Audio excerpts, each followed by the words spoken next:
Hi, David Odell here with OdellCompleteConcrete. Here we are, part 3 of a 3-part series. This is your wrap-up, pretty much, on this particular job site. I mean, there's a lot more to do. There's landscaping, there's painting, there's stone facades and columns and block, brick, a lot of different things. But I'm not going to be doing that. That's phase 2 of this 3-part series for budgetary reasons. But here we are, we're laying it down on this patio, and this is a 3000 P gravel. I add fiber, 1 pound per yard on this one. We're going to do a stamped finish, so fiber's not going to show because you're actually pressing it down. Brooms drag it up, and most all other finishes pull it up, but a stamp pushes it down.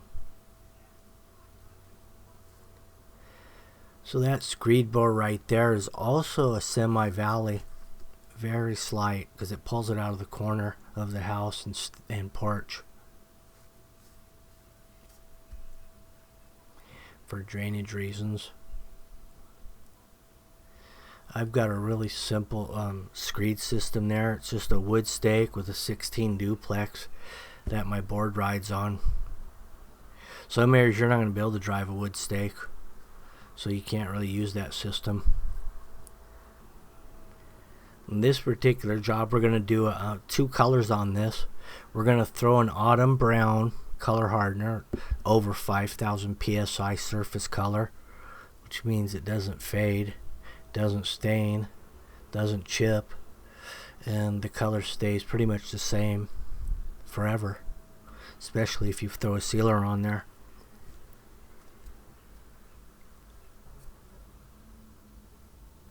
Now that we've got that first part laid down and bowl floated, I could start throwing the autumn brown. Nice thing about the dark colors, they cover a lot quicker than, say, if you were doing like an ash white. You're going to throw probably 3 times with an ash white pretty heavily to get a uniform white on a dark color to start with. So it's all about what you start your canvas color is a big thing. And that's why you can say this is artwork, because we start with a canvas. This happens to be a dark gray canvas. It's hard to get a light color on, but dark colors go really nice.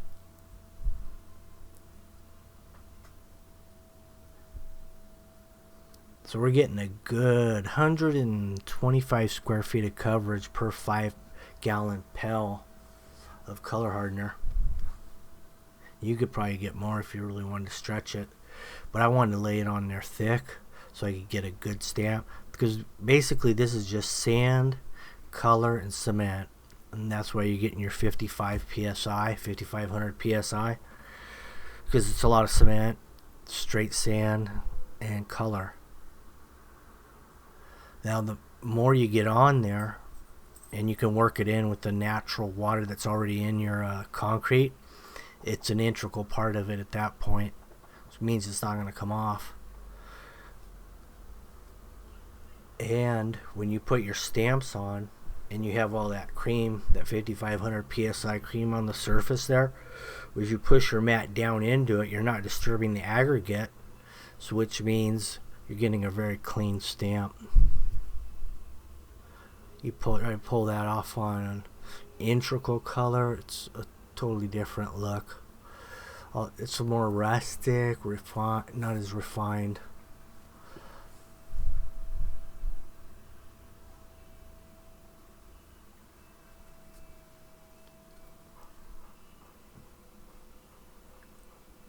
So that's my first dust on and bowl float. And you can see there's still some grays here and there, especially on the edge, since this is my first pass with the edger.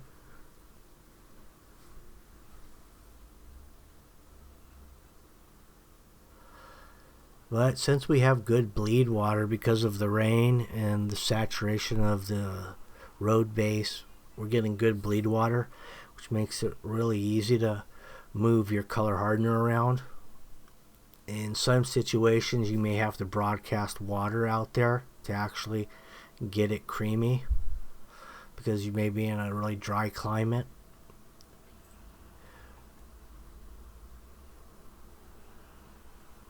And that works also.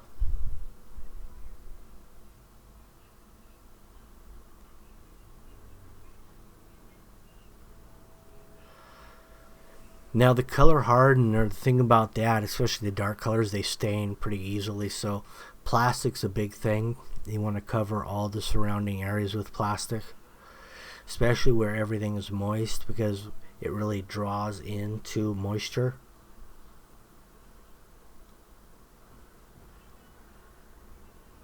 So you don't really want to wet your walls or the surrounding area with a water hose the day before you pour, if you're using color hardener.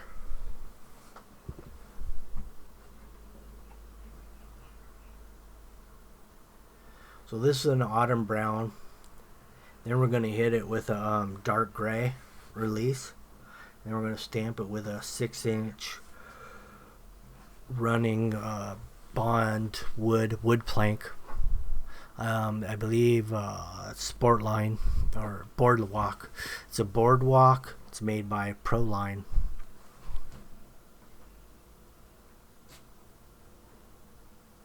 Really nice mats. They're just rigid enough where you can walk on them without making a sinkhole.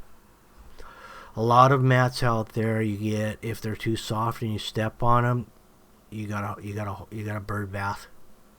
So finding the right rigidity of the mat is the most crucial thing for me. What I look for when I look at a mat is how early do I have to stamp it to get that texture? How deep does it go? I got to get it early. Will it displace my weight of my footprint without making a bird bath? These are all factors.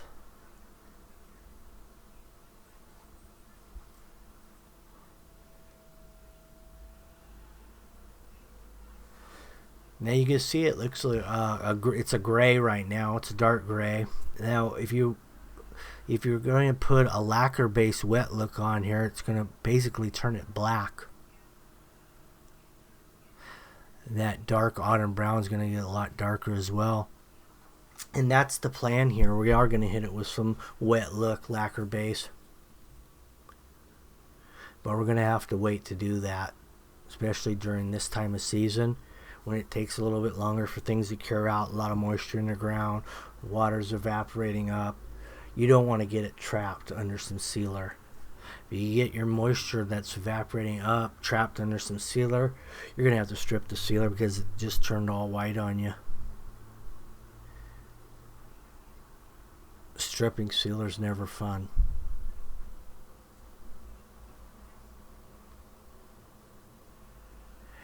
And not disturbing the finish. It's easy to strip it with a sandblaster, but to strip it without disturbing the finish and colors makes it more challenging.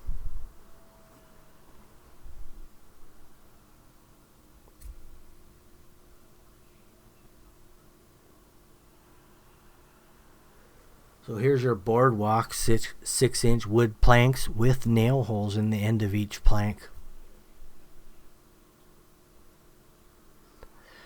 Now, when we set this up, we knew that we knew we were going to do a stamp or a tile, something that was going to be square and straight.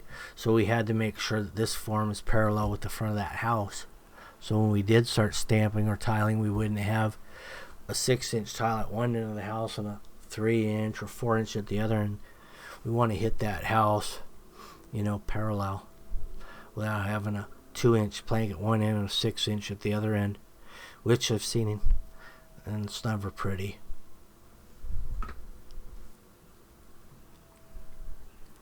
Now, when you come to the end and your planks don't hit right on the end, you got to make your own nail holes. So, and you want to match the other nail holes in the other end of the plank that are already there within the mat. So we came up with this, and I don't know why it was a perfect match. It's just the end of a screw in for a broom handle.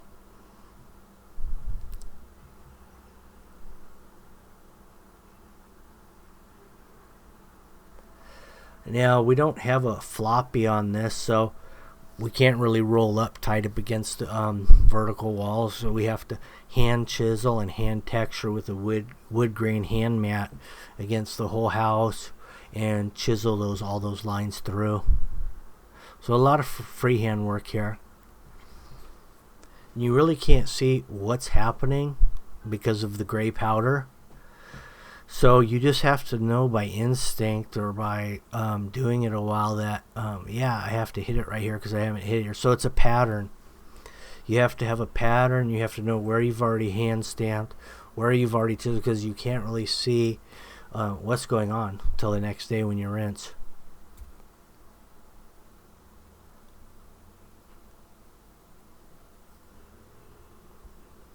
Now you could get a blower, like a weed blower, and blow that dust off to try to get a visual on it, but you're going to have a real mess on your hands if you do that, and neighbors aren't going to be happy, and who knows who else won't be happy. But you know, when you start blowing this stuff around, you get a heck of a dust cloud. And that's why I got the CVS mask to try to avoid inhaling it.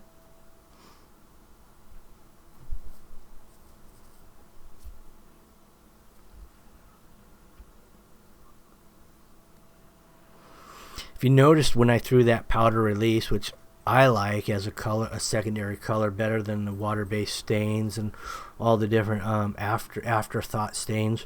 I like everything integral because I know it's going to stay there.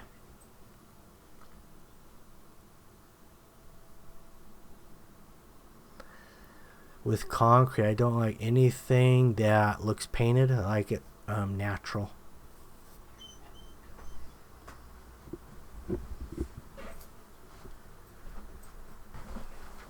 So here we are, second day after we poured the stamp, and we're going to reveal the artwork.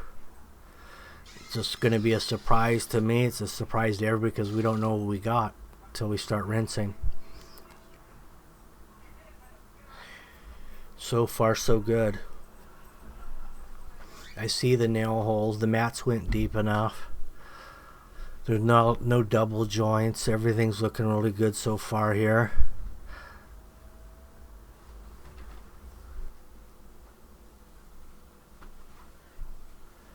Now, if you really want to get a lot more of the secondary color off, you can hit it with about a 5-to-1 ratio of muriatic acid in water.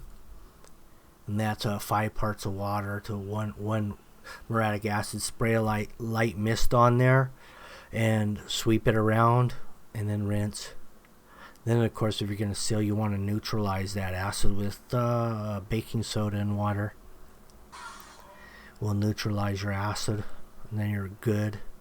You've got the right pH in the concrete and ready to seal. That's what that does. But here's your look. This is your aerial view. And this is the drone, the Maverick Pro 2. Just testing it out today. And it's looking pretty good. It's got 4K quality. And it flies really stable. Now, even with water, it looks dark, but that gray that you see there, when sealer hits that, it's going to get twice as dark as what you see there. Anyway, thank you for watching the video, and stay tuned for the next ones as we roll them out. Make sure you subscribe if you want to keep seeing these. Hit the bells to get notified, and if you could, hit the like button. And more people can find these a lot easier. Thank you. Bye.